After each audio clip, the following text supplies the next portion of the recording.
Paris, 1898.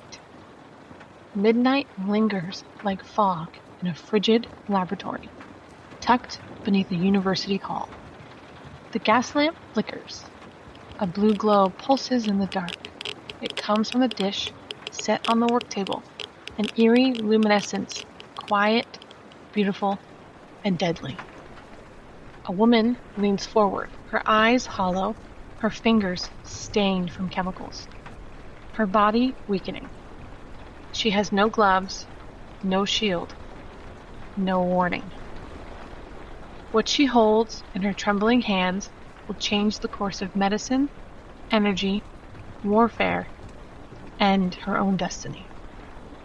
This is not fiction. This is not myth. This is the story of a woman who gave everything for discovery and kept giving long after she was gone. Her name was Marie Curie, a scientist, a mother, a widow, a rebel, the woman who glowed in the dark.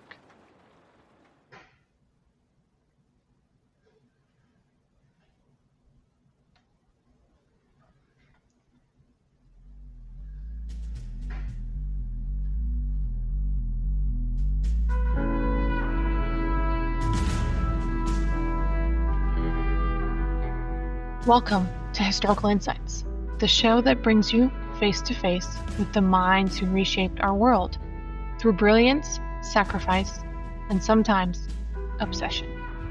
Today, we begin with the story of a woman whose name is printed in every science textbook, but whose life reads like a Gothic novel. Marie Curie, the scientist who discovered the unseen, who battled loss, rejection, and radiation, and who even in death continues to glow in the dark. She changed the world, but it came at a cost. She defied cultural and societal constraints to pursue her passion for learning. So who was Marie Curie before she became a legend in science? Why did she risk everything, even her health, for discovery? And how did her groundbreaking work shape the world we live in today? This is the story and insight of Marie Curie, the woman who glowed in the dark.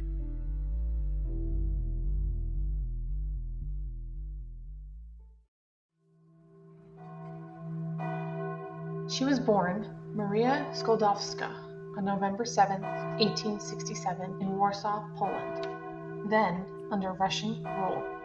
Her father was a physics teacher, her mother a headmistress. But their home was not one of calm domesticity. It was one of quiet rebellion. The Russian authorities had banned the teaching of Polish language, history, even patriotism. Yet, inside the Sklodowska household, maps of a free Poland still hung on the walls. Her father whispered Newton and Pascal at the dinner table. Her mother taught her to endure. Then came the losses. Her oldest sister died of typhus, then her mother of tuberculosis. Maria was 10. She didn't cry often. Instead, she read and wrote, quoting, "I feel a great void, but I will fill it with knowledge." She studied in secret, attending the Flying University, an illegal underground school for Polish women. It was cold, dangerous, and often cut short by raids. But she refused to stop, and at night, she dreamed of Paris.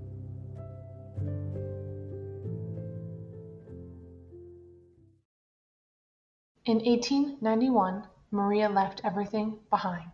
Her family, her name, even her language. She arrived in Paris, took the name Marie, and enrolled at the Sorbonne. She had little money, no coat thick enough for the Parisian winter. She slept in attic rooms, wrapped herself in newspapers, even fainted from hunger during lectures. But still, she rose to the top of her class, first in physics, then in mathematics. When male professors ignored her, she answered their questions anyway. When classmates laughed, she walked past them with her books held tight. There are sad days, but also the joy of being allowed to think, to learn, to become. Such words flowed from her pen as she wrote in her journal. And then one day, she met a man who believed in her brilliance, believed in her completely.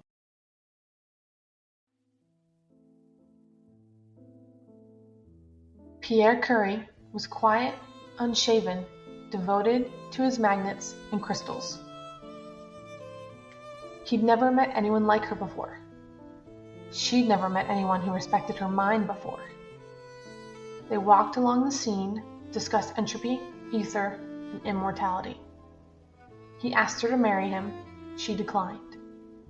She was returning to Poland, she said. But when no university would hire a woman with a PhD, she returned to Paris and to Pierre.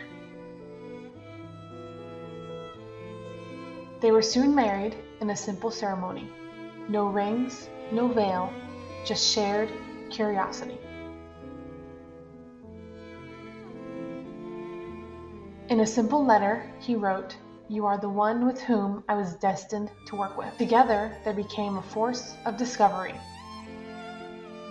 And in a shed, once used as a dissecting room, they began a search for something glowing at the edge of human understanding.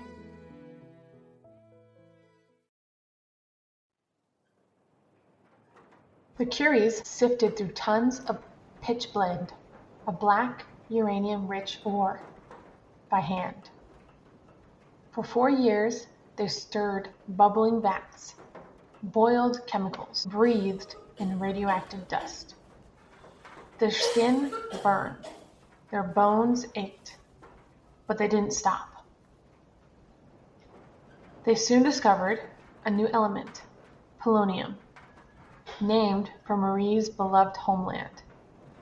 But then came radium. It glowed like moonlight, beautiful, terrifying. They had no idea what it was doing to them. Marie refused to patent her process. She wanted the world to have it, to use it for good. They were awarded the Nobel Prize in 1903. Marie was the first woman to win, but she was not invited to speak. But she didn't care.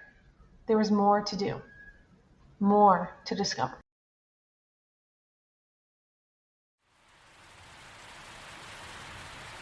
Tragedy soon strikes again. 1906. Paris.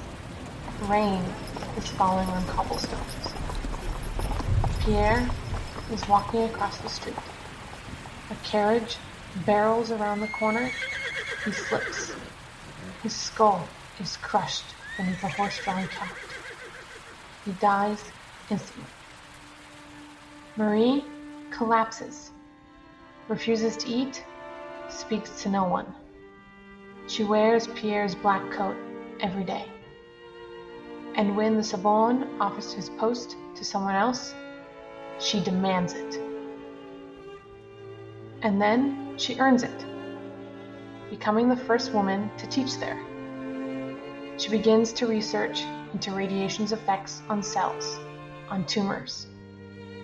She builds portable X-ray units. She gives lectures. She continues. Grief soon becomes her fuel. It encases her and makes her who she is. Soon, it is 1911. Marie Curie is poised to make history again. She has just been awarded her second Nobel Prize, this time in chemistry, for isolating pure radium. She is the first person, the only person, to win Nobel Prizes in 2 different scientific fields. But instead of universal praise, she is met with scandal. The press uncovers her relationship with physicist Paul Langevin, a married man estranged from his wife and once a student of Pierre's. The headlines are vicious. They call her a seductress, a foreign spy, a homewrecker. They don't care about her research, only her private life. Crowds soon gather outside her home. They scream, throw stones. She is forced to pull her daughters from school, hide them. At night, she sleeps with the shutters nailed shut. And then the Nobel Committee contacts her. They ask her not to come to the ceremony. Not now, not with this kind of attention. Marie Curie, though, refuses. She goes. She stands before the world, not as a scandal, but as a scientist, proudly saying, "One never notices what has been done. One can only see what remains to be done." Soon, though, her body is beginning to betray her. The damage from years of radiation exposure is finally taking its toll. But her spirit, unshaken. Her will, unbreakable. 1914. Europe is on fire. World War I has broken out, and the world turns to chaos. Cities crumble. Men are torn apart by shrapnel. And in the midst of the blood and ruin, Marie Curie, now a two-time Nobel winner, makes a decision that shocks her peers. She does not retreat to her laboratory. She does not seek safety or prestige. She goes to war.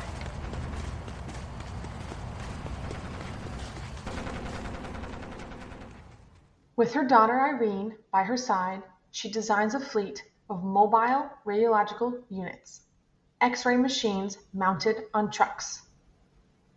Not just ideas on paper. She builds them. She drives them. Through trenches, through shell fire, through the wreckage of France. She trains women, nurses, students, mothers, to operate the machines, and together they save lives.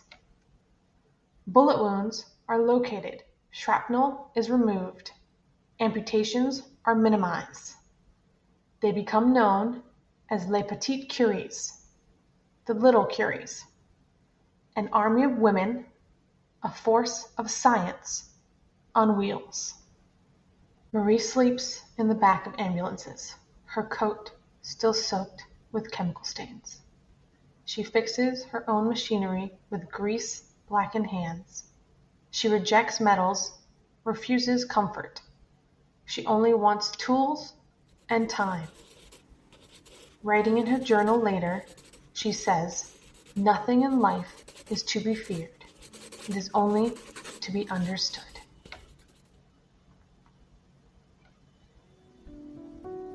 In a world unraveling, she doesn't seek glory. She seeks clarity. And though her health condition continues to decline, her joints aching, her vision dimming, she keeps going. Because even in war, she believes in light and in the power of sciences to heal what war tries to destroy. After all the discoveries, radium is hailed as a miracle, a wonder element, a glowing cure-all. In America, corporations waste no time turning it into a product. Radium toothpaste, radium water, even radium face cream. And in factories of New Jersey and Illinois, young women sit in rows, painting luminous numbers onto watch dials for soldiers. The paint glows in the dark. And to get the brush just right, they're told to use their lips. Lip, dip, paint. Lip, dip, paint. 10 times an hour, 100 times a day. They are told it is safe. Radium is healthy. Radium is clean. Radium is the future. But the truth was buried beneath profits. Soon, the women's teeth fall out, their jaws swell, bones weaken, limbs fracture under their own weight. They bleed from their mouths, their ears, their eyes. Doctors shrug. Managers lie. Executives blame the women themselves.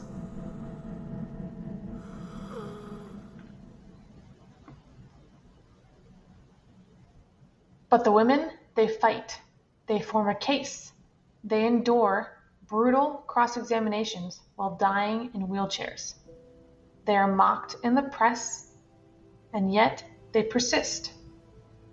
They become known as the Radium Girls, and their lawsuit changes labor laws forever. They didn't know Marie Curie, but their tragedy was written in the same glow. They bore the weight of scientific progress with their bodies, just as she did, and their voices echoed the lesson she had lived, that knowledge without ethics is lethal, that discovery without humanity destroys. Just like the Radium Girls, with time, Marie Curie knew something was wrong. Her hands trembled, her eyes clouded, her body, once tireless, began to betray her. She had anemia, cataracts, chronic pain in her bones and joints.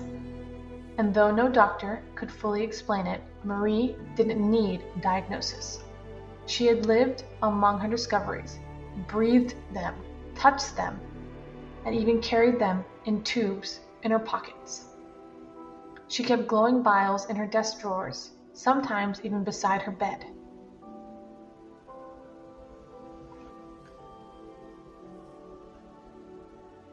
Her notebooks, her tools, her lab coat, still radioactive to this day, are kept in lead-lined boxes, too dangerous to handle with bare hands.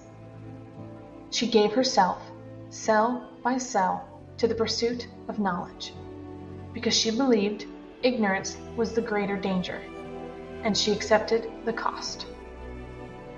In July of 1934, at the age of 66, Marie Curie died of aplastic anemia, a condition where the bone marrow simply stops producing, stops repairing, stops resisting the toll it has paid. She was buried beside Pierre, the man who once called her his destined collaborator. Decades later, their remains were moved to the Pantheon in Paris, a crypt reserved for France's greatest minds. Their coffins had to be lead-lined, but there they lay together.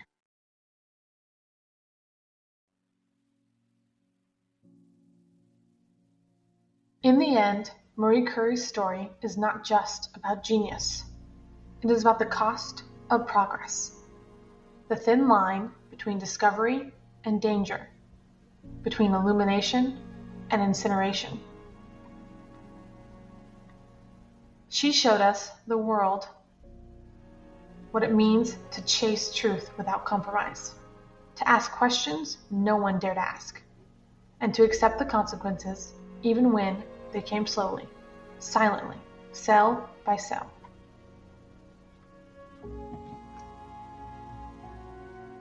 Her life reminds us that knowledge is never neutral. It shapes, it saves, but it can also scar. Curie didn't live to see the full legacy of her discoveries. Radiation therapy, nuclear energy, atomic warfare, but we do. And we must ask ourselves, what is the price of progress? When do our breakthroughs become our burdens? And who bears the weight when science forgets to be humane?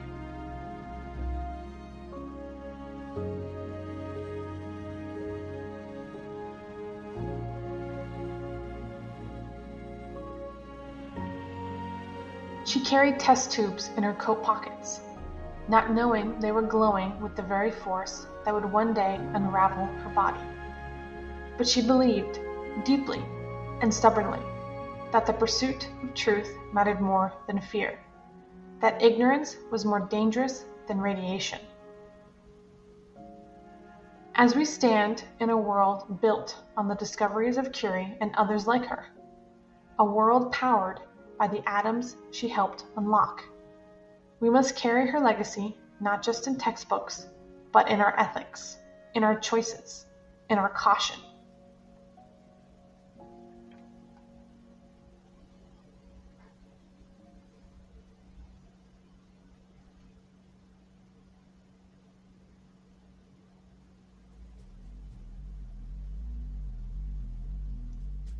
Biographer Barbara Goldsmith once wrote, "Marie Curie's genius was not just in discovery, but in perseverance, defying the barriers of her time and proving that knowledge is worth any cost." And yet today we must add that knowledge is only worth the cost, if we remember the ones who paid it. Marie Curie changed the world with nothing but her mind, her will, and her unwavering belief in the value of discovery. She lit a path into the unknown. And though she is gone, her light is still with us, not glowing in darkness, but guiding us forward.